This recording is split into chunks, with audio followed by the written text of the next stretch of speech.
स्वच्छ भारत अभियान केवळ सरकारी कागदावर न राहता ते खऱ्या अर्थाने यशस्वी करण्यासाठी आता प्रशासनाने कंबर कसले.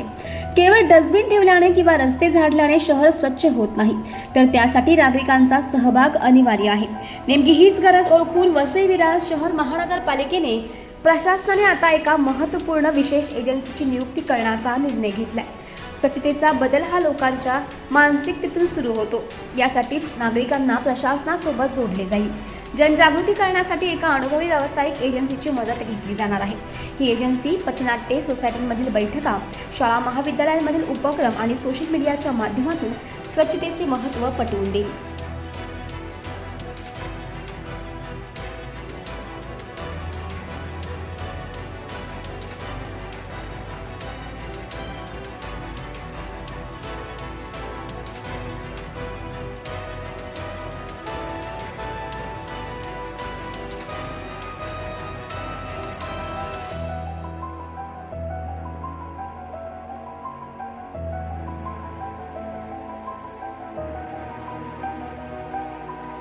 शासनाचा जो कार्यक्रम असतो स्वच्छ भारत अभियान वगैरे, तो जर यशस्वी करायचा असेल स्वच्छतेच्या बाबतीत किंवा आणखीन कशात त्याच्यात जे मानांकनांचं असतं, तर त्याच्यामध्ये आपल्याला बदल घडवायचा असेल, शासनाचा जो प्रोग्राम आपल्याला राबवायचा असेल, तर हा कार्यक्रम लोकांपर्यंत पोहोचला पाहिजे. कारण लोकसहभागाशिवाय कुठचाही कार्यक्रम यशस्वी होत नाही.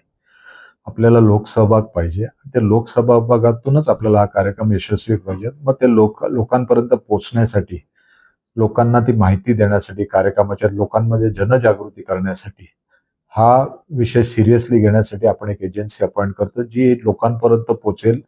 आपला जो शासनाचा कार्यक्रम आहे तो तिथपर्यंत पोहोचवतील आणि त्याच्यामधनं आपल्या शहराला कसा फायदा होईल यासाठी ही एजन्सी आपण अपॉइंट करतो. नागरिकांना काय आवाहन करायचं?